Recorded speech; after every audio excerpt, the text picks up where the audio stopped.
don't staff from a position of ego. Don't staff because other people have this or have that. The very first person that you add to your team is that person that helps you get things off your plate. Back in the days when Unix was my life, I used to tell my engineers all the time that nobody ever learns by working on things that work. Right. True. You learn so much more by working on stuff that doesn't go quite the way you thought it was going to go. Empowerment to me comes down to permission. And when we're raising our kids, to empower our kids is to give them permission to try. Yeah. That's true empowerment. What you just heard is someone who's been in the room, the real decision-making rooms, and came out on the other side with something most people don't, perspective. In the full conversation, Doland White and I get into what it actually takes to build a brand and a solo practice after decades in corporate, the hard lessons around trust, why doing less is almost always the smarter move, and the one habit that kills most coaches before they even get started. This is Unfiltered Solopreneur. Let's dive in.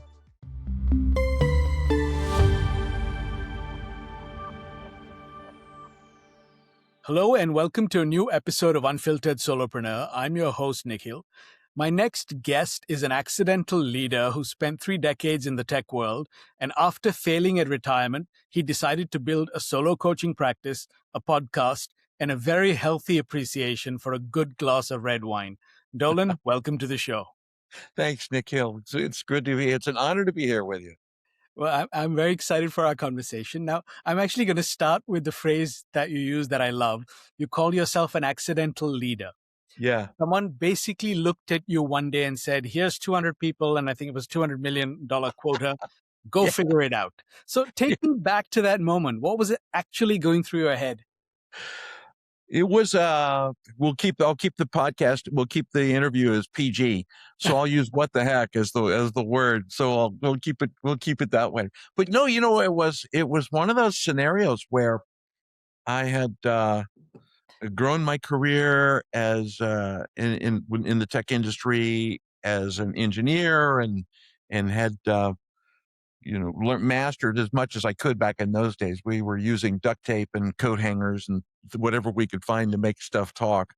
But, and when the opportunity came, the gentleman that presented it to me came to me and just said, "Hey, look, we really like what you do and we think it'd be great. And here's a whole lot of people in the $200 million quota and good luck." And, and I went, okay, this was back when, way before this color hair, and it used to be black at one point in time.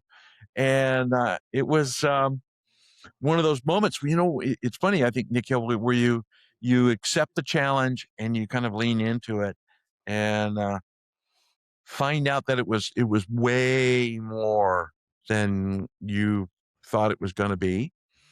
And what I learned was that there's an old adage that I teach now. It's called, if you're not humble, you're about to be. I love that. Yeah. And so I had one of those moments stepping into that role, and good fortune followed, and had amazing leaders that worked with me through that process. That kind of helped me get through it and get into the transition. But it really started me on that path on, okay, so what really is this leadership thing? What is that really all about? And how do you really take care of people? And I probably wouldn't have changed that experience for anything. Well, and honestly, I think a lot of leaders are accidental leaders. It just happens to them. They don't plan to be a leader. It just happens. Yeah, true. And I think that's true of the best leaders, actually, because the ones who want it too much are not always the ones who have the right motives, right? Or the right motivations. You're right. It is interesting. And also the other thing that's interesting to me is, I love what you just said, but it's like, I almost feel like those stumbles are what makes us sort of grow and learn, right? Because without those, we will sort of get into autopilot and we end up not learning as much as we would. And I always say the only failure is walking away, not having learned anything. Yeah. Great saying.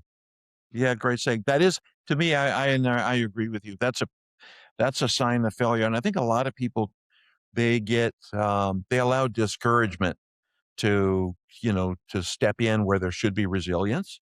Yeah. There's the old Zen saying about, fall 6, rise 7. And, the discouragement kind of takes over that that willingness to be resilient, and people forget to look at stuff as an opportunity. There's when you have challenge, not everything's going to work. Matter of fact, in the tech world, right back in the days when Unix was my life, I used to tell my engineers all the time that nobody ever learns by working on things that work. Right. Yeah. True. True.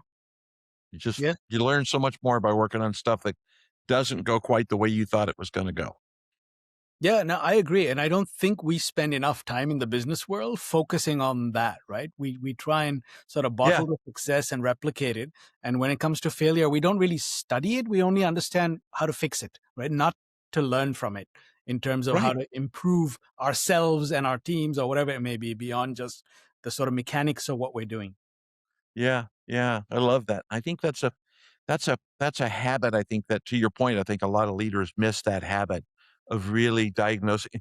A lot of times, I've been in roles where when something goes wrong, and things are going to go wrong, there's this perception that you're going to get into leadership and it's going to be like this the whole time, and Right. that's not how it goes. Right? There's going to be unintended, unplanned for stuff all the time, and because we're working with people. Yeah. That's just how it is. I think a lot of times in that there's that propensity to focus on the correction and not on the lesson. What did we do to correct it? Yeah. But not go back, not step back and look at why did that occur? And what can we learn?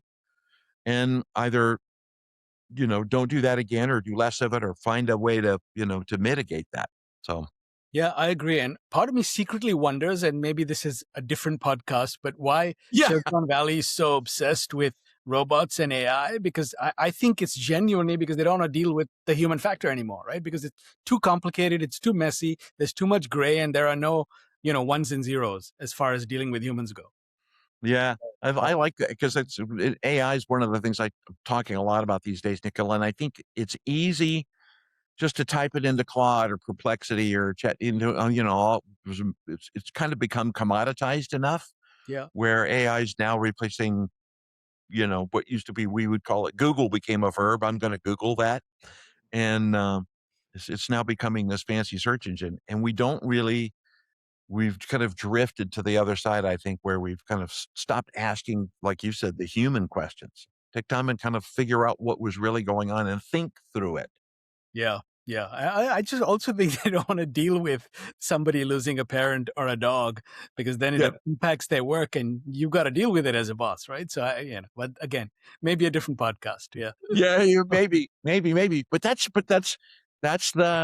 there's a way I define business. Look, a company is merely a collection of people in relationships. Yeah. Today, right? Doland Today, told me. Yeah. yeah, well, yeah, Yeah. that's evolving as there's the relationships are getting way more complex. True. But yeah, it's fun because there are those things you got to deal with, and as a leader, you do your best. There's no mastering it, but you do Yeah. your absolute best. Yeah. That's why I always say there's no definitive guide to parenting, right? Because it just cannot exist. Similarly, I don't think there's a definitive guide to being a good leader. So, yeah. So true. Having raised 5 sons, no, there's no. Maybe you can take a shot at writing that manual, though. I'd be Yeah, interested in maybe, reading it. right? That would So be good. I'll put that down. Maybe so. If I do, I'll split the royalties with you. So, after your second retirement, Dolan, yeah, after you fail at that one, we'll get to that in a minute. So you had another opportunity to fail. Yeah, yeah. the other thing I wanted to touch on was you also mentioned a 3.5-year stretch where I think your exact words were, "It just sucked." Now, most Oh, yeah. people on a CV would gloss over that chapter entirely, right? You're clearly not most people. So tell me what kept you in the fire for so long and what was the moment when you finally stopped trying? Yeah, that's just some really great questions. And yeah, there was a period in the body of my career where working with an organization and um, when I define just sucked, um, the the the message around what the organization was trying to do was extraordinary. Yeah. and the intention of what, the hope of what was going to be delivered, and kind of that process. But what just sucked was there was a complete misalignment, Nikhil, between what the core values were said to be, and Yeah. then how the founders, leadership team actually executed against that core value. And one of the and that started to, well, first of all, it broke trust inside of the organization, because you kind of never, sometimes you'd never knew the personality of the person that was getting on the phone with you. You never who they were going to be that day. So Right. there was days when I call it coming in hot. Sometimes they'd come in hot, and sometimes they'd come in nice. And so you know you you mentioned like owning a dog. There was, when you own a dog, and you pick up we had a puppy for years, for 18 years she was with us. But when we first got her, you could walk in the room and you had something in your hand. She was 2 when we got her. She would like cower, because the original owners were abusive with newspapers or stuff like that. And it took a while to get her not to do that. And I think when you're in an organization where, you're working with leaders where they have a tendency to come in hot, the team starts backing up, because they don't know who they come in, and that person shows up and they kind of collapse.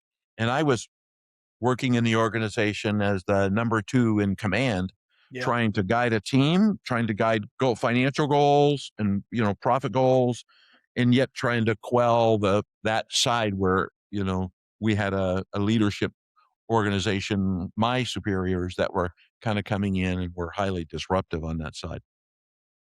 And so that's the long explanation of sucked, Yeah. was kind of those 3 domains weren't in alignment, and the team was, it just prevented us from getting to a lot of places we could have gone. Um, Yeah. and finally, at the end, what happened to me, I think, is indicative to any other leader. Of course, I'm, at an age where I'm 73 in just a couple of weeks. And, at that point in time, I was at a place where, just, what, I've already have had a 50-year career, and that's enough. I'm not going to do this anymore. I'm going to go, I'm going to supposedly retire, which didn't work. But, And um, we'll get to that. But yeah. yeah, yeah. But I think, Nikhil, I think that happens in a lot of organizations. It's, when people see, and I saw that in my team, when you see when you see churn and people kind of, that revolving door, um, that's a indicator, right? That's an indicator that there's no alignment with culture, and the leadership style. I call it the say speak, people talking about, this is what we are and how we're going to behave and do the kinds of things, but their behavior literally was not in alignment with that. And it just wears people out. People just go, to heck with it, I'm out of here. Yeah. And you Or stay and take the abuse. Right. But you still get the worst out of people. That's what I think people don't realize, right? Is like, and also a lot of leaders, I Yeah. think, see that as softness. Like a good culture is not being soft. It's creating an environment where people are able to speak freely and sort of, be able to move and have enough trust within, the different domains and the different divisions, etc., to move things forward. Because without that, Yeah. like you said, if you're constantly worried about that newspaper, like you said with the dog, you're not going to get the best out of the person ever. No, and I love that example, because that's exactly what I think happens. And people, there's kind of, if there's a couple things that go on, they either stay and just take it, Yeah. but it also means, because you've broken trust. I love that you talked about trust. When that's broken at that level, people will just stay and take it, because they feel they need the money, or they have a self-value challenge, or right, well, you're dealing with humans and emotions and Yeah. all those feelings.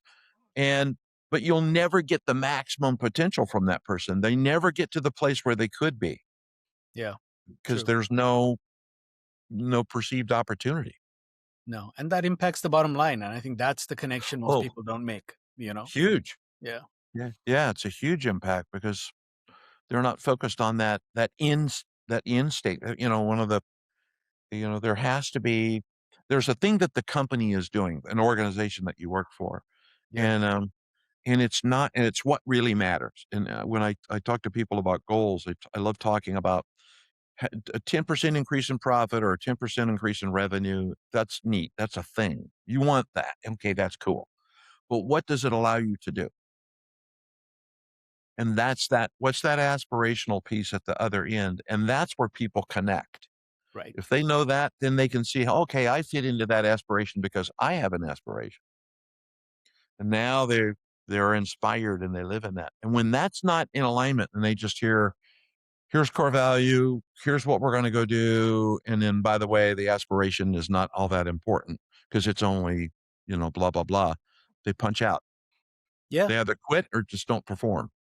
Yeah, I completely agree with you. In fact, I do a class with entrepreneurs every year, a talk, and I talk about how purpose is the hardest business metrics, like Oh, more than cool. anything else. Because if you feel like you belong, you feel like you're contributing to something bigger than yourself, you'll get the best Yeah. out of people, right? And that shows in the outputs, in the productivity, in retention, and in the bottom line. But it's Yeah, dude, that's exciting. I'm glad you do that. That's so important. And that's a piece, I think that's a piece that, when becoming an accidental leader, that's one of the pieces I had to learn was to figure out what that purpose was. And it really turned out to be pretty simple. Ask, yeah, just why is this important to you? right, Why does yeah, this matter? What does this do for you? And it's funny, people will tell you that. And because you ask, they will trust you. yeah, You have to, there's more to it, but yeah. that foundation for trust gets poured. So I love that you do that. That's cool. You teach that workshop. Yeah, no, it is a lot of fun. And I always say I get back more than I give them, but Oh yeah. yeah, these Oh kids are yeah. amazing. So Every I time. want to talk now about you reached a point where you retire at 72 years old. And by your own admission, you fail at retirement inside of a week, right? So I mean, so tell me, what does failing at retirement actually look like? Like, tell us what was day 8 like? Well, so first of all, my wife asked me to quit following her around the house. And isn't there something you can go do? I mean, come on. But She no, didn't pull out the newspaper? Sorry, go ahead. yeah, exactly. He said, please, no. but, uh, but no, it's funny you ask because the, in the body of my career, after, because we've grown, I've been blessed. I've been all over the world and taught, thousands of people about professionalism and ethics and all kinds of stuff. I've had been blessed in my career to do a lot of great stuff, fun stuff. And when it came to retirement, I had always wanted to do a couple things. The very first was I've always wanted, so I have a podcast as well, as you know, and have the podcast and then be able to teach leadership and bring on guests and teach the kind of conversations like we're having today, the kind of the nuts and bolts about leadership that people don't think about. And then my phone rang. And my phone also rang, and it was a buddy, and he was like, "Hey, I heard you're out and about. You got nothing going on. Would you mind coaching an executive?" And I thought, "Sure, you know, and what's the deal?" And well, she needs help with communication, and we need to knock some edges off. Basically, the quote was, "We need to knock some edges off so she's not pissing off the team all the time." Right. Yeah, okay. And I said, "Sure, let's do that."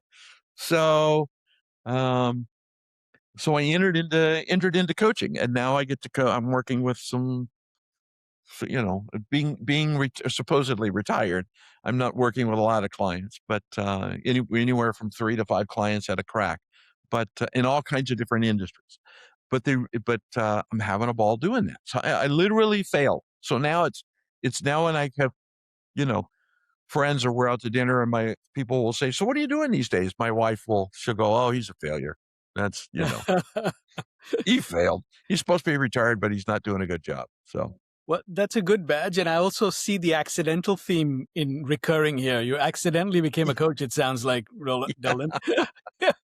So I love that. yeah. Yeah. And the funny thing is actually in terms of solo businesses, that's always the best way to sort of find what you enjoy, right? Is when it Oh comes yeah. looking for you versus the other way around.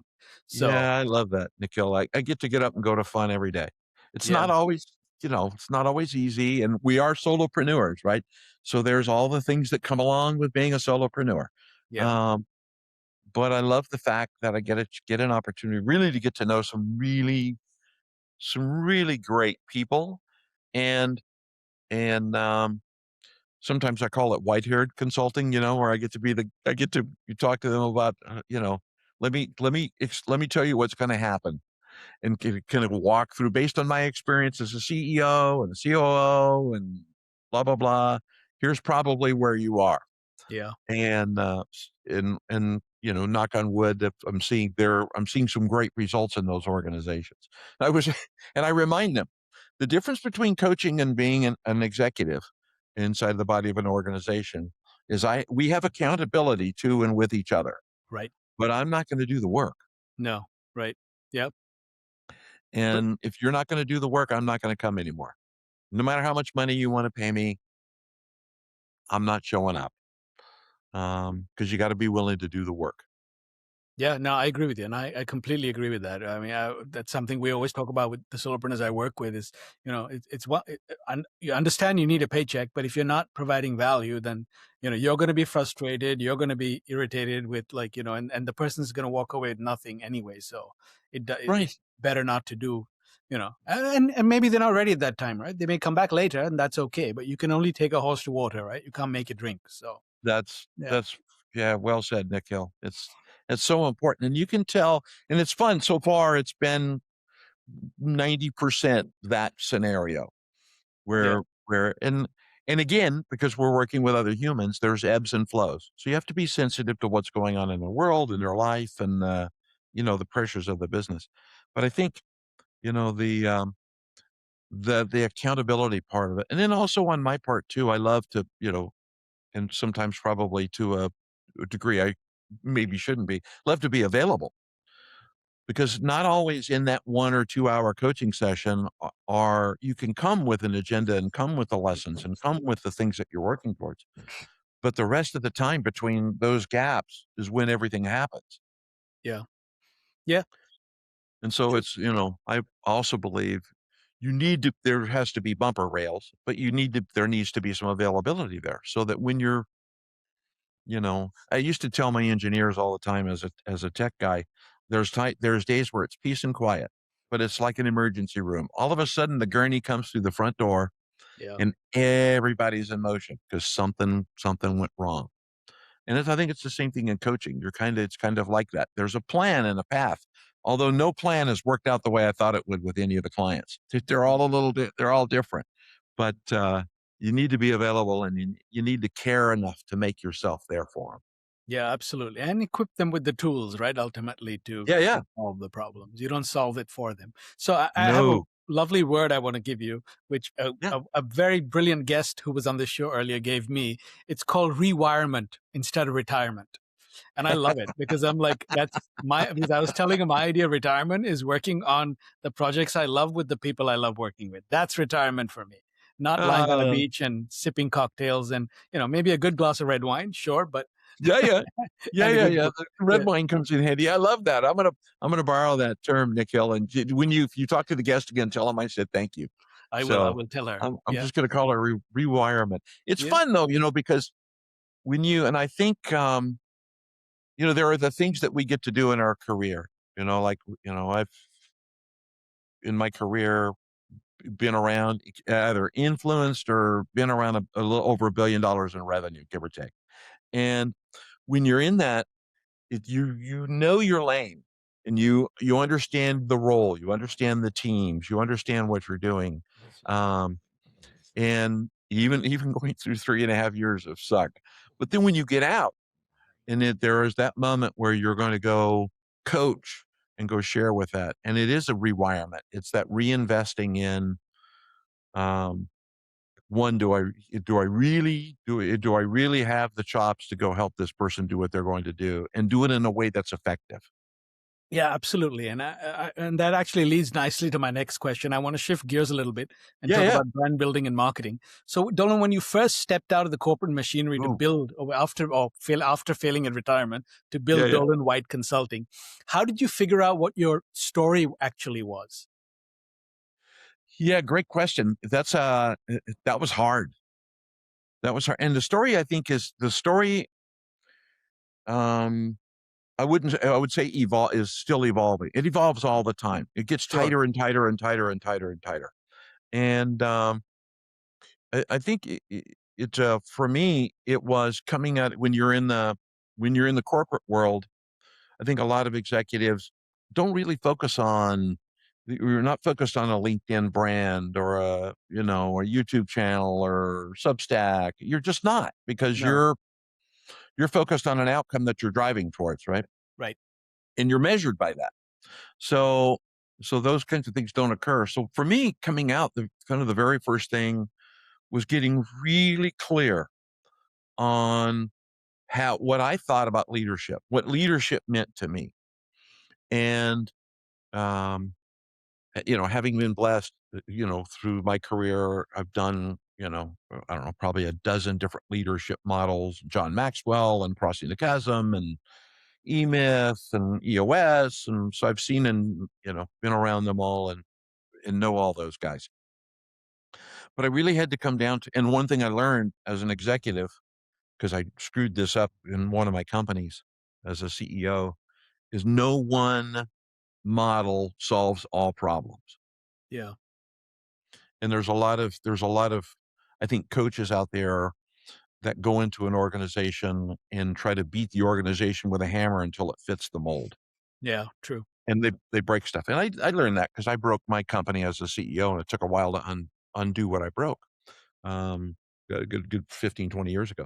So when I really had to get clear on what I think leadership is, and then really define what those domains mean. And I came up with four things. It's trust and autonomy, communication and transparency, growth and innovation, and the last is systems of accountability. Yeah. And I stay in those domains when I'm working. Always looking for symptoms inside of those bodies, because when those things are all put together, decisions are easier, and you can go at velocity and you can reach scale, and then the mechanics of EOS or E-Myth or Maxwell and those kinds of things can apply, Right. if they're the right kinds of things. So I had to get really clear on that.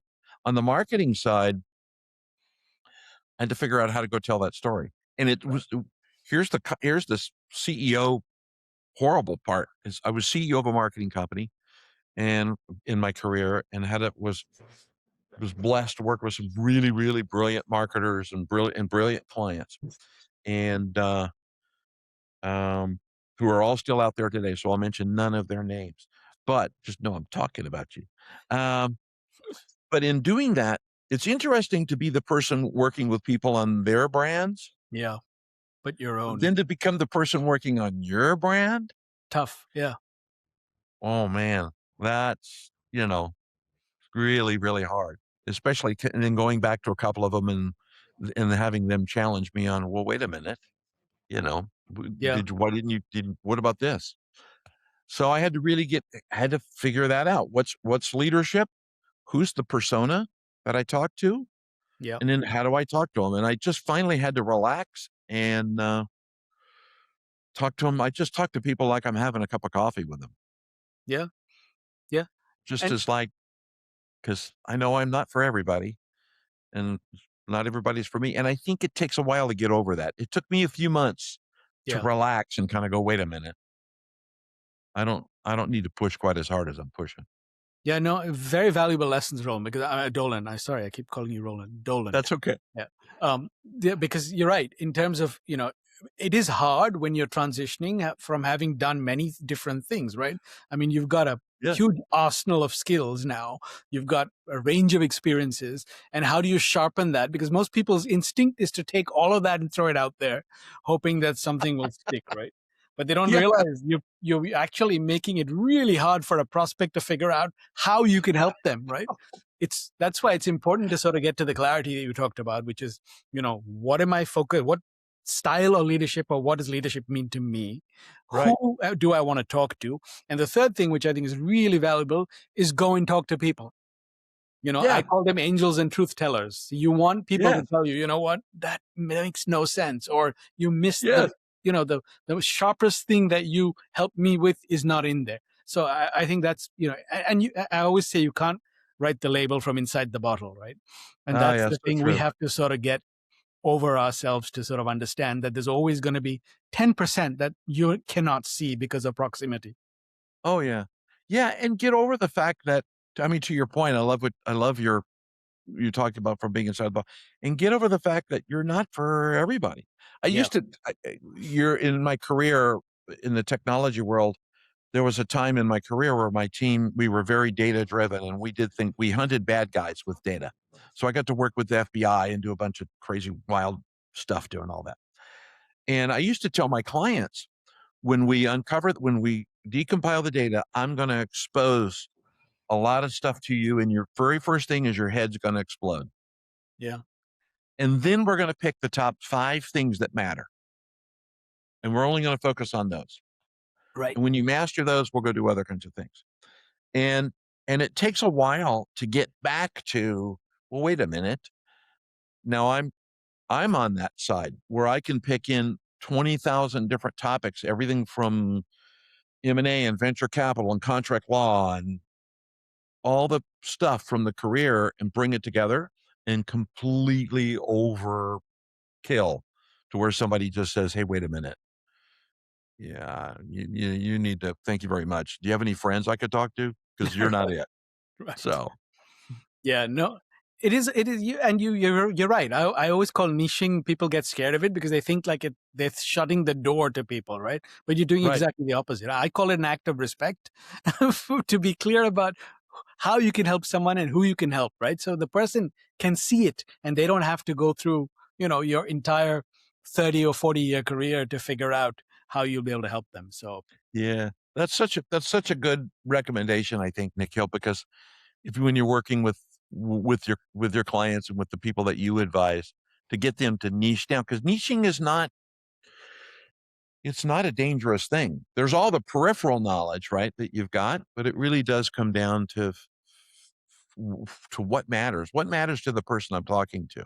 yeah, And I part of it, I think, too, is a lot of times as a coach or consultant, and this would happen to me when I would be hiring coaches and consultants. They would show up, I would call it show up and throw up.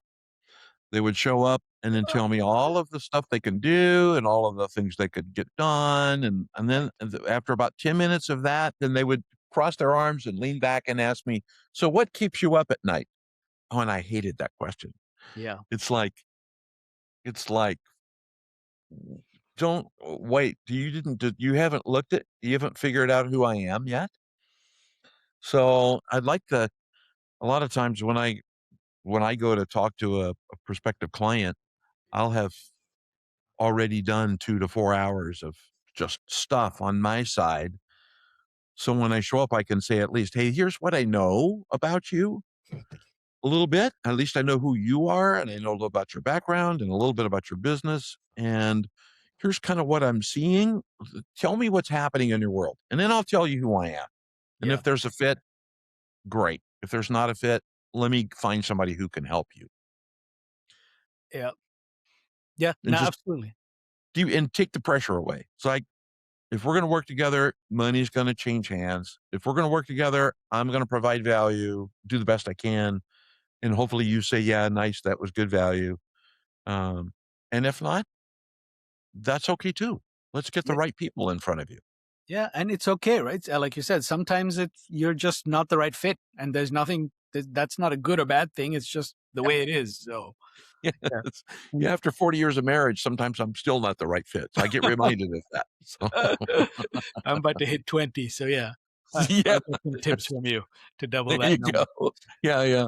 So 20's good, buddy. 20's I, good. I want to talk about the word empowerment, right? Now, you said yourself in our pre-call that it's become a big buzzword.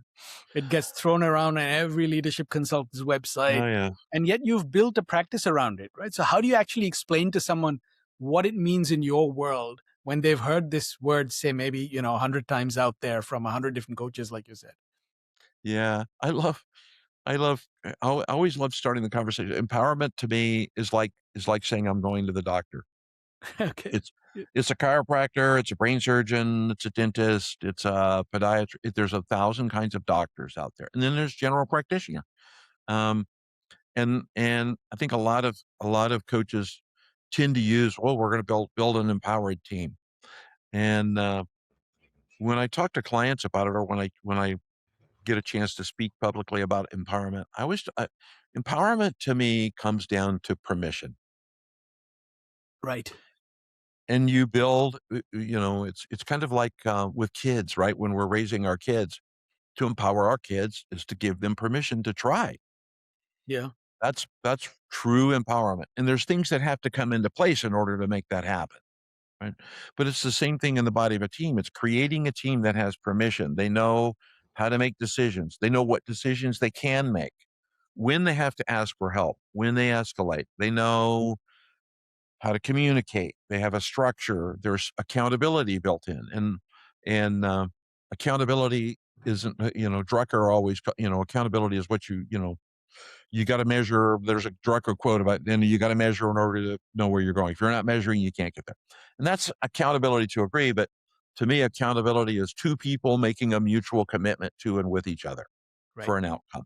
And we become accountable to each other. Yeah. And then the measure is just agreeing on how we're going to communicate it, whether it's visually or through meetings or emails. That part's easy. So to me, empowerment really is that ability to create a permission-based team. And you have to decode, there's 12 areas I look at inside of any organization to see what, and make a score kind of around, that tells you where the challenge on that lives from a permission base. And then we focus on guiding in those 12 areas. And they're different for every organization, because every organization's at a different level of evolution, Right. and a different place in their company. So when I talked about empowerment, that's kind of how I approach it. And I try to keep it really short, Yeah. like less than half the time I just explained it. But to me, it's really creating that permission-based team that can go fast and get to velocity because they know what they can and can't do, Yeah. and they know how to do it. Yeah. No, I love that. And I also love that there's the practical element to it, right? It's not the motivational piece. It's sort of like, it's how you actually function and get things done. And then sort of with that permission-based system you described, I suddenly see trust as the glue building there, right? Once you have, Yeah. Yeah. Well said. Yeah. Without trust is absolutely the foundation. If you're going to create an empowered team and you don't have trust, you can't get there. yeah, All you're doing at that, as the coach or consultant at that time, all you're doing is cashing their checks. yeah, Um, there's a Dire Straits song out there. One of my favorite lyrics is "money for nothing and chicks for free," yeah, and it's like that's really. We just broke the code for the podcast. Okay, so that's the to me, but that's the thing, Nikhil, is just that trust. That's the first thing I look for is trust. yeah, And there's a series of questions and things you can ask to discover what that's like. Most of them are really direct. I tend to like radical candor, as my approach, but I think if you can do that, but it's also, you touched on this earlier when we were talking. It's really about teaching them to fish. right. Yeah, No one, and I've always told my clients for many, many, many decades. Um, It's not about it's about me helping you solve something, but then instilling a system so that you don't need me to do it. right. Yeah, not, And then I'll come back later and help you do other things, but but I don't work here. You do. This is something you need to have. This needs to be you. yeah, you're not creating a dependency, right? Some coaches do that. It's like a long-term commitment with, like, you need me all the time, but you're basically saying, I'm going to give you a set of tools and show you how to use them, and then it's up to you how you put them to work, where you put them to work. Yeah. Yeah, Yeah. I tell them, and still to this day, there's people I worked in the technology industry I'm still friends with after 30, 40 years. I would rather get you going so that you have all the systems and the capabilities and capacity to do these things, and then we'll go to dinner down the road. Let's build that kind of relationship, and then if you need me again, what I'm hoping is that you need me here to start, and if you need me again, you need me here. Right. Now it's a different problem, a different thing. You don't need me to help this live. Right. Yeah, no, I So, love that. So the other thing that a lot of solopreneurs struggle with, who have a corporate background and storied career like you, now you have 30 years of corporate stories to draw from, right? So how do you decide which parts of the past to lead with and which parts to leave at the door? yeah, that's a great question, Nikhil. It really, a couple of things. The first is in those conversations with my clients is to really be present and really listen. I think a lot of coaches, we as humans, Yeah. me as a husband, just to fess up here, um, we have while the other person is talking because of our experience and our depth, right? We have preconceived ideas while that person is talking, Yeah. and I think a lot of times it's let them get all the way through what they're saying, and then take a breath. I call it I have a rock that sits on my shelf behind me, that one of my little granddaughters gave me, and it's a little tiny black rock, means nothing. We just found it in the street. But like put that little pebble in your hand and hold it for 10 seconds before you talk. Right. Yeah. And then it's an opportunity really to have that conversation with them. But I tend to focus the conversation not when that occurs. So step one is really listen, be present. And which also means if you're gonna when as you're gonna go coach and you're gonna prepare to get on the call with someone or be in front of them with them in a meeting, take 30 minutes or at least 20 minutes before you get there and do nothing. Yeah. Just be in the right state, whether that means you meditate or take up. There's 1,000 different ways. There's things I do, but be in the right state so that when you show up, you're already in a thoughtful state. And you're not rushed or coming in out of panic. And then after you listen and hold that, then a lot of times when I'm talking to the client, it's not about. I don't think it's a matter, Nikhil, of leading with, well, let me tell you what happened to me, because that doesn't mean anything. Right. And it's all words matter. So it Hmm. really is. Let me share with you some experiences that I've had that might help you with the outcome that you're experiencing today. And it can start with you, but it's got to end with them Yeah. Right. because you're there to help them get to an outcome, either be a better executive or create a better team or decide whether they're going to stay in their job or whatever you're helping them with. And it's deeply personal because you're impacting their life. So for me, it's a matter of, at that point, when I think back through things that I know or things that I've experienced, that's great. And that was about me. But how do I say that so it matters to them? Yeah. And Yeah. it's up to their need and reinforce that need. And then always ask questions again at the end. And it's never, hey, let me give you 5 things you can go do. Right. It's let me give you 5, like time manage. I love conversations around time management with executives because I get a little brutal around that. So, but I always love having that conversation, and then at the end talking about what resonated and what are you willing to step into? What made sense and what feels uncomfortable? Yeah.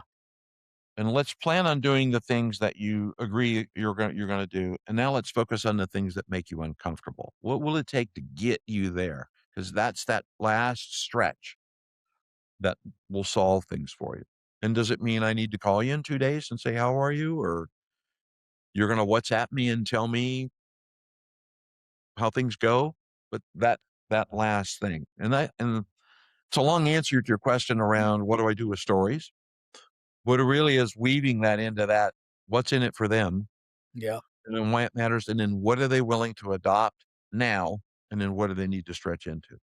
Because if Yeah. you're coaching and you're not stretching your client as a coach, you shouldn't be Yeah. coaching. True. You Hmm. just shouldn't be. Yeah, no, I agree. And I love that actually. That's a really valuable lesson, right? Because a lot of coaches lead with their credentials or their methodologies or their stories, right? But like you Yeah. said, it doesn't really matter because Yeah. the client's concerned about their problem. They're not getting up at 2 a.m. and saying, I need the most brilliant framework, devised by Drucker to help me get through this problem.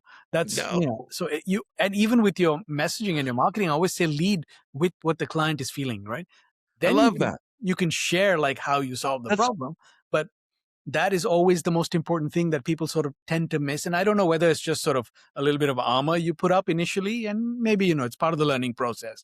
Because in the corporate world, you always lead with your credentials, right? Your title and how many years you've been there. And like, so oh I guess yeah. we're trained that way, right? Oh So yeah. maybe it's a little bit of unlearning that has to happen, but it's a great Yeah. lesson. Yeah.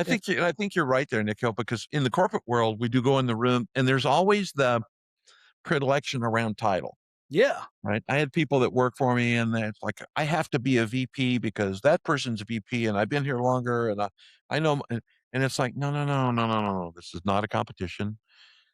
With this is all about you, not about how you know, you don't get to earn it because they got it. Yeah. And there's those kind of tussles that go on. And, so I used to be, there is that sword fighting that occurs over what we know and what gives us the right to be in the room. Yeah. And I want to think that it goes back to that. If you're not humble, you're about to be. Come in with a Love that. humble mind and Yes. a humble heart. That actually reminds me, Doland, of I don't know if you've heard of Sahil Bloom. He's a very wise young man, and Mm, his newsletter this week he talked about this person who went to this master and said, "I want to learn." It was like, "I want all the wisdom in the world." So he said, "Sure, sit sure. down." And the master started talking, and the guy started interrupting, and he'd be like, "Oh yeah, blah blah blah blah." So finally, at some point, he said, "You know what? Let's have a cup of tea." So the master pulls out 2 cups of tea, and he pours the guy's tea on the table, and he's pouring and pouring. The cup overflows into the saucer. He keeps pouring and pouring. It flows off the table onto the floor. And the guy's like, "What are you doing? What? It's overflowing." And he's like, you are this cup of tea.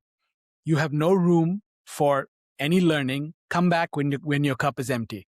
And I love what you said earlier about just having the space to, listen and to sort of, and I think that's one of the things you have to learn as a coach, especially, and even with, what I do as a solopreneur, you have to sort of be able to come with an empty cup. Yeah, I love that. And we'll just make a pinky promise. Send me that because I will opt in for that. I love those. I study every day and I like different things, but I love seeing things like that because it is true. There is that, and I think as a coach, there's that kind of bilateral side to it where you as the coach you need to show up as an empty cup, and a lot of times that client has to show up as an empty cup, Absolutely. Both and sides. Yeah. that's something that you've got to confirm that because if they're not willing to show up in that mode, you just can't get there. No, if the cup is overflowing. That's why I thought it was just a brilliant, a parable or whatever you want to call it. So, That's very good. so That's I good. wanted to Well, talk that's about rewirement and cup of tea. cup of That's tea. 2 for 2. Well, I want to talk about some of your wisdom now. You mentioned the 4 pillars of empowerment, right? That you're writing new book about, I believe. So Yeah, yeah. for the solopreneur listening who is just starting to build out a small team or hire their first contractors or VAs or whatever, Sure. what is one pillar they must implement today um, to make sure they don't accidentally start building a toxic culture? Oh, that's a great question, and thank you for that question, Nikhil. The so solopreneurs. I'll just talk right at you. So solopreneurs, when you're building your organization, you're going to have a desire to build it faster than you need to. You're gonna, and a lot of it is because you're going to get advice from people who are further out on the horizon than where you are. Yeah. And so their experience is going to be very different than where you're standing today. They're standing at the curvature of the earth, assuming that the earth is round. They're going to stand at the curvature of the earth, right? And they're going to look very small on the horizon to you. So it's not about when you're beginning to staff and build your organization, and you're going to need to. which is critically important. Don't staff from first of all is don't staff from a position of ego. Yeah. Don't staff because other people have this or have that. The very first person that I believe strongly that the very first person that you staff as a solopreneur that you add to your team is that person that helps you get things off your plate. Right. Yeah. So go find an assistant. And you may have that assistant capable of doing other things. Like I have a dear friend who's an assistant and was my executive assistant for several years, Teresa, and she was my EA, but she was also a certified PM project manager, and she knew all of the language around projects, and she was a great communicator. And I was, blessed to find Teresa and add her to my group. It was specifically for the purpose of getting things off of my plate so that I could do more or not fall into that trap and actually have time to stop and think. Right. So, solopreneurs, as you're thinking about that, look for that person first, because depending upon the business that you're in, you're doing everything from taking out the trash to mowing the yard to washing the car to have that person. If I could suggest, the next person for your organization is someone to help you with your message, and which Mhm. means you need somebody who's a marketer who can help you with the messaging, help you get really clear on that messaging, and then you need somebody that can help you get that messaging out the door. Um, because if as a so it depends on kind of the business that you're building, but look for those people first, and then as you grow your organization, grow. In the consulting world, we call it a bench. You grow a bench, and when you're growing your bench, there's three brains, right? We have our mind, our heart, and our intuition. Yeah. And as you're thinking about that and growing your bench, you're looking out further at the requirements in your business. What'll happen is you'll hire your assistant. They'll take things off of your plate. You'll hire a marketing person. They'll take things off of your plate. So you can focus on growing the business strategy and doing what you're selling. Solopreneurs, your job is to sell. Um, and as you do that, you'll see things coming back to your plate. And as those things come back to your plate, those are early indicators of the people you need to go find. So if you find yourself trapped in operations or trapped in finance, that's an indicator. That's a Yeah. sign that, okay, now it's time to go find that person Yeah. and and go go slow, go slow. Because most solopreneurs, my business, I'm bootstrapped. I have people offer me money all the time, and I'm grateful, but I don't want your money. Yeah. So if you're bootstrapped, be very careful. Yeah, no, I love that. And I think that's really good advice because I mean, there is a tendency, I think, there's a lot of pressure out there because you will, like you said, find so many people who'll be like, and one of the things I'm doing with this podcast, or at least my goal is to counter that narrative of going from 0 to 1,000 in like, 3 months, because that just doesn't happen, and if it does, then it's a house of cards. It's Yeah. really not built on any solid foundation that's going to take you, into the long term. And also Yeah. don't hire yourself, right? That's the other thing which I love that you just sort of Yeah. said is that look for your weaknesses and hire people who can fill those. Like if you suck at operations, get somebody to do that. Yeah. And yeah, so I love that. And also I just want to say that wonderful plug you gave for for me was not planned. The marketing person. It's For your sincere. messaging, yes. Yeah. No, it is sincere. The person, one of the values, without, extending the plug, but you have to have that person who's going to call you on your stuff Yeah. and help you say, God, that's really so cool. And I love the messaging.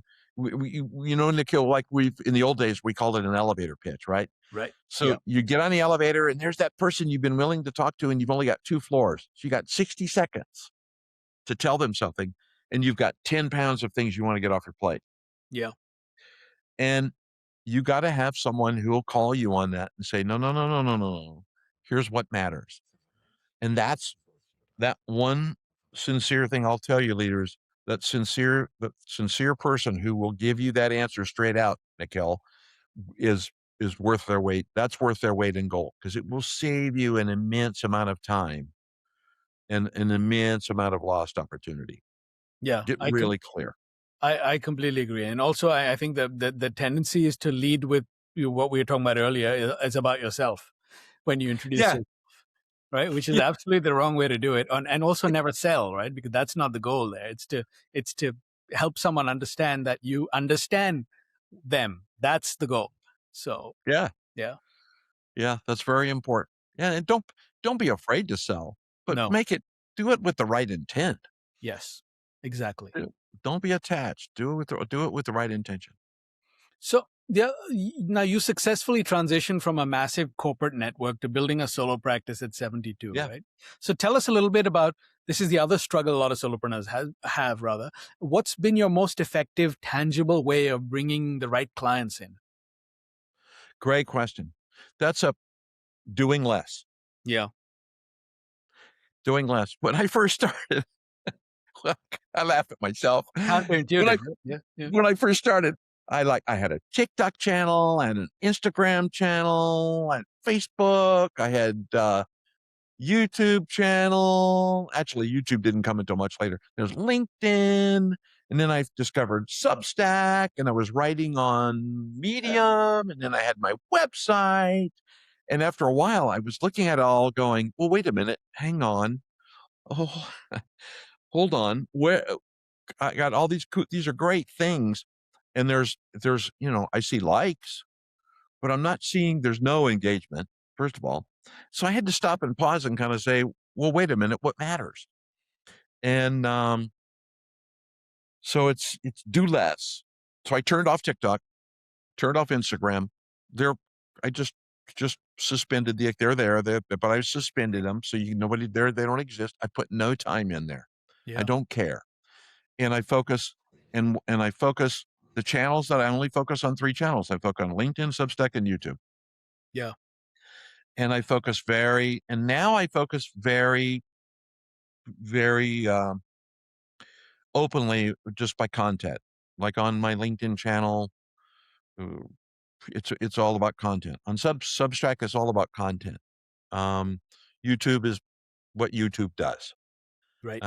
It's kind of I call it a necessary evil. It's the largest search engine in the world. So you probably should think about YouTube, solopreneurs. But to me, you know what? And it was funny because I was all over the place. And even now, this morning, in my notes for today, Monday afternoons, I work on my marketing for the next, each week. I do it all in one afternoon in about 90 minutes, and articles and everything. And in here on my page today, it says, really look at marketing, which is really that last step every week where it's like, first of all, is it getting me to the place I want to be? Yeah. In marketing, there's no like and trust. No is people giving you thumbs up. Oh, that was cool. Thank you very much. They're gone, right? Yeah. Like is, okay, now I'm going to follow you. And now I'm going to see what you do. And right. I'm going to follow you, by the way, for at least 7 months before I ask you a question. Yeah. And trust is, I'm going to engage with you. Doesn't Right. mean you're a lead. It means I'm at least going to I'm going to leave a comment.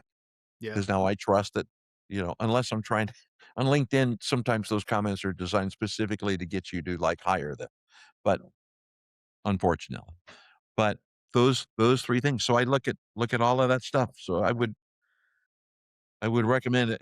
I had to get to this point, Nikhil, where I had to stop and say, nobody's ever going to hire me for my TikTok 60-second video. Right. What the Yeah. hell am I doing? Why do I care? Yeah. And if they do, I probably don't want them for a client. So that's kind of where I'm at with all of the stuff that I'm doing. But I hope that answers the question, at least for you. Yeah, no, it absolutely does. And I think there's a great lesson there too, which is go deep, not wide, right? And I think that's part of what you have to learn, because there's an entire cottage industry out there telling you to execute Oh my more. God. So Oh yeah. yeah. And like you said, it's like, Yeah. and I always think of it almost like, and maybe, like almost like a marketing ikigai, where it's like, you've got to find a channel you're comfortable with. You got to look where your audience is, because, my audience is not on TikTok. So I'm not on TikTok, even Right. though a lot of people tell me I should be on TikTok. And also it's my comfort level, right? So the medium, the message, and the method, I mean, those things are really important, and you have to find Yeah. what's right for you and your audience. That's all that matters. Nothing Yeah. else. Yeah. No, And I like think you you're said, so right. And people, what you touched on the very first part of that, Nikhil, it's like, dude, that's so spot on, because there's a lot of pressure, and we get emails like I got an email from my email provider the other day saying this person, they used their newsletter and they made $1 million in 16 hours. It's kind of yeah, like, well, first of all, no, but do these 5 things and you'll be successful. Like, no, I wish it was that simple. yeah. Then I could just blame myself for not reading the sign properly. So Exactly. And and then you end up starting up, you'll have, I know exactly. yeah, We're on the same page, like yeah. 14 different channels, and Oh my all of God. which are, silent after like a month of, because you'll just spread yourself so thin, you won't end up doing, you'll, disservice to yourself on every channel. So let's Yeah. start there. So, Yeah, it's fun. It's funny. That's, when I talk to executives about how they spend their time, one of the, there's an exercise I'll take them through, but one of the pieces of the exercise is a hard question. Does what you do matter? yeah, right. And if the answer is no, don't do it anymore. Don't do it anymore. Yeah, I It's love that. like, Yeah. maybe that's an old guy stupid saying, but it doesn't matter. Stop. Um, Same thing with marketing. Because to your point, I love that people are telling you, why aren't you on TikTok? Like I still have a couple of people. I think I had 54 followers on TikTok. So that was, It's 54 more than I have, Dolan. uh, So anyway. if we were to grab a coffee 3 years from now, what do you want to have achieved? What's different? What have you built? Who have you become? I have a very clear path, I think, and what I would like to be. It's the old Matthew McConaughey statement about 10 years from now, my greatest hero is me in 10 years. And for me, I would want, what I want to have is, um, I have 2 more books in the back of my head that'll come out after this book.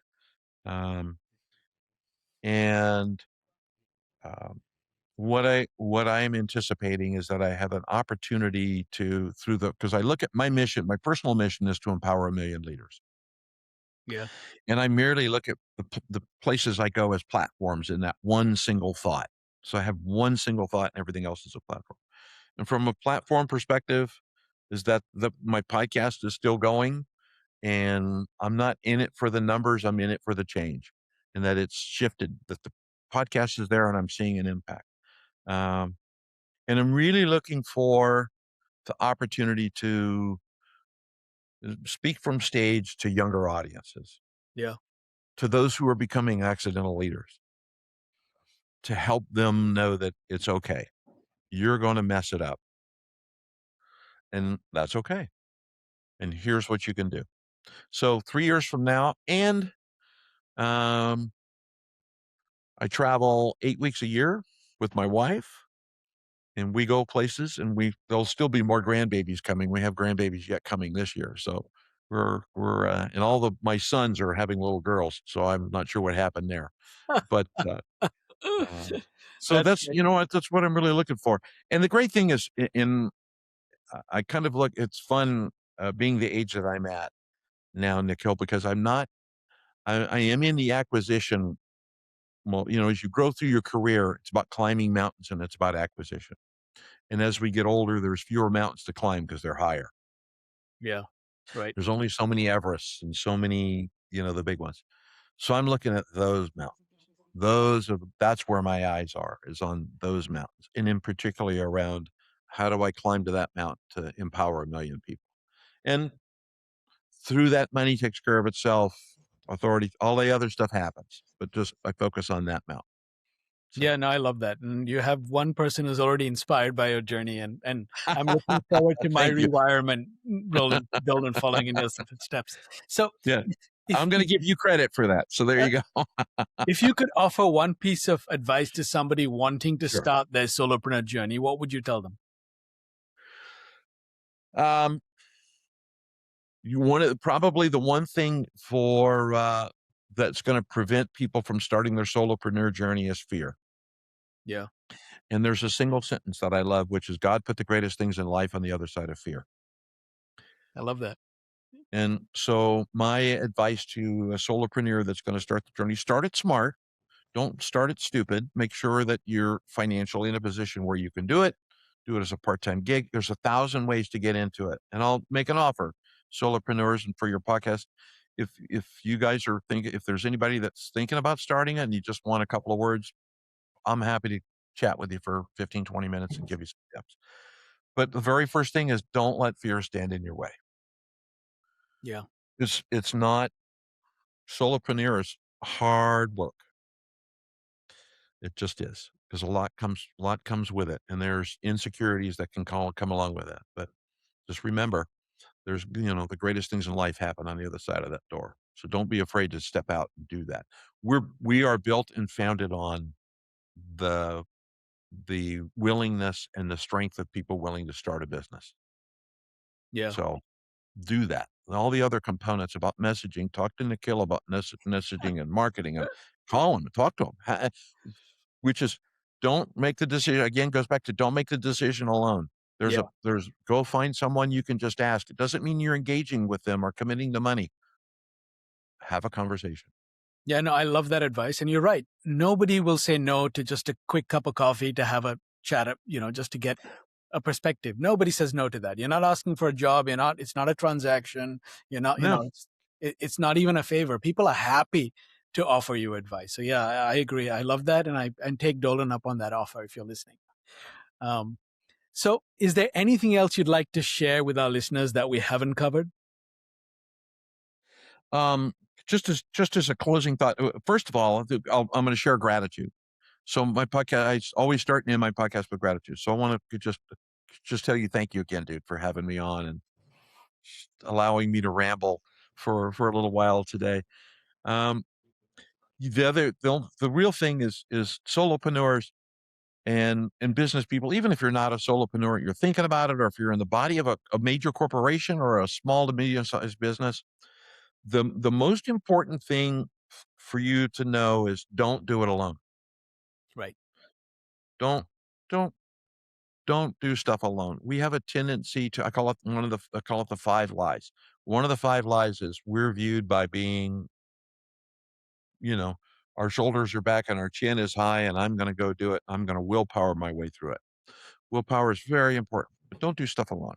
Go talk to people, go get advice, go read, go study, learn freaking AI, learn the stuff, become a master of your trade. And if you do those things and make the time commitment,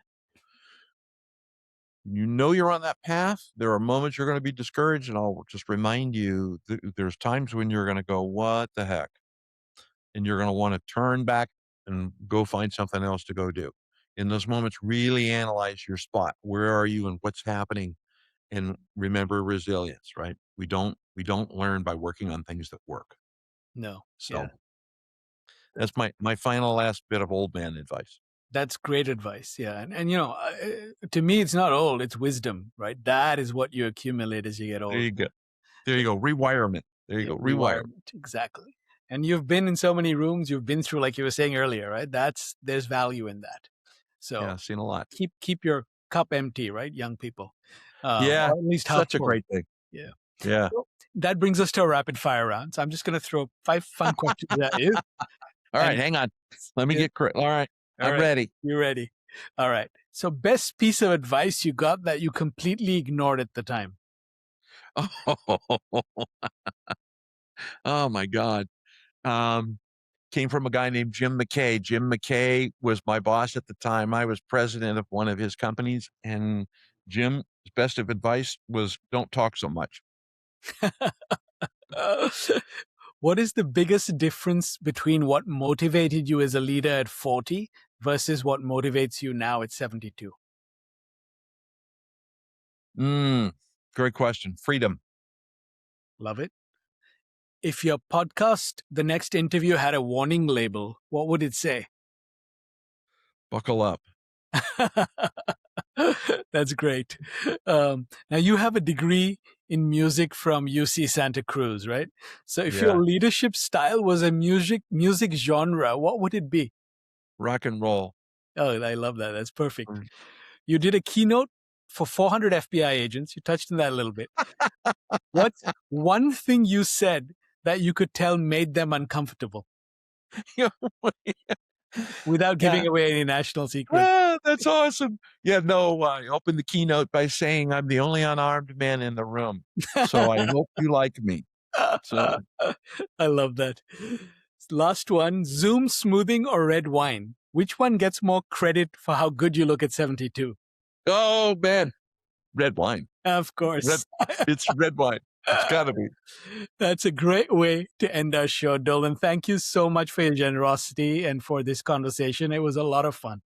Thanks, Nikhil. Thank you. Grateful to be here, buddy. Dolan has lived more chapters than most of us will ever get to, and somehow distilled all of it into something that's genuinely useful for anyone building a solo practice. Here are my takeaways. The first one is about the show up and throw up trap, and why most solopreneurs are falling right into it. Dolan used that phrase to describe coaches and consultants who walk into a client conversation and spend the first 10 minutes listing everything they can do, and only then do they lean back and ask, so, what keeps you up at night?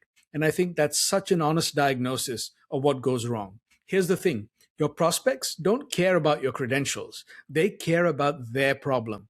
So before your next sales conversation, do your homework. Know who they are, know their context, know their likely challenge, then open with that. Show them that you've already been thinking about them before they said a word. Lead with curiosity, not credentials. The sell takes care of itself after that.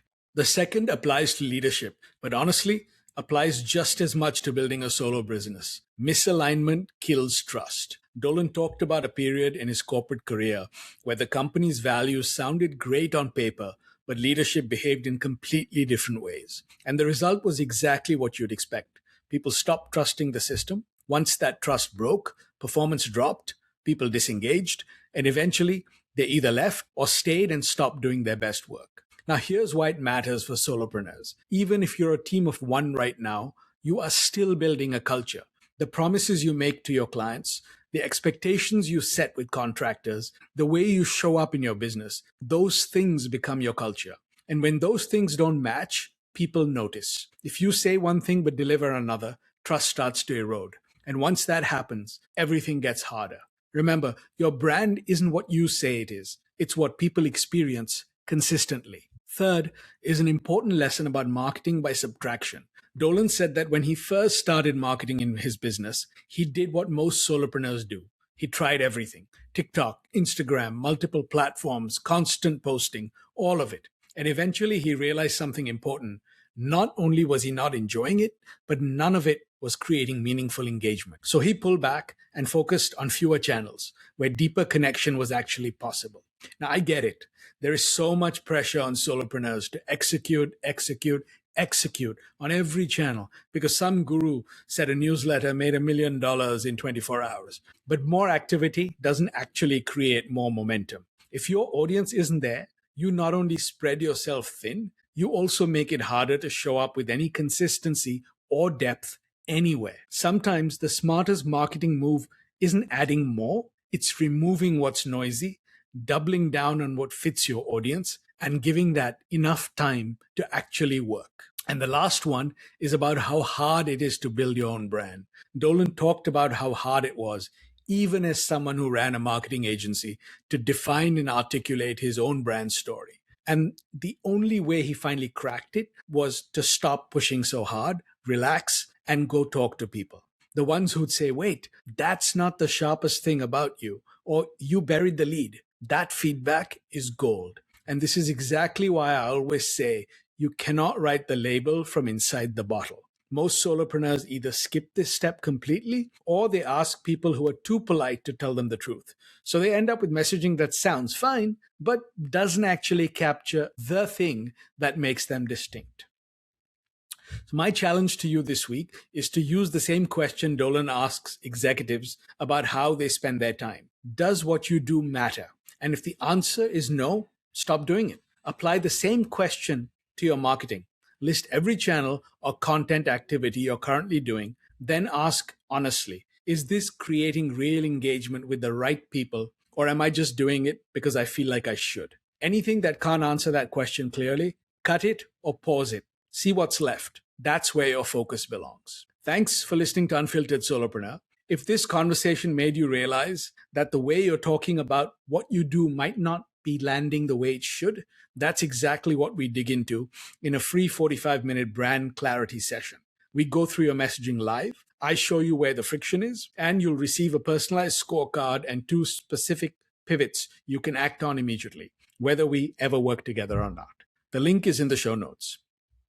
Until next time, keep breaking free from the corporate grind, and remember, your story is your most powerful asset. Live solo or die corporate.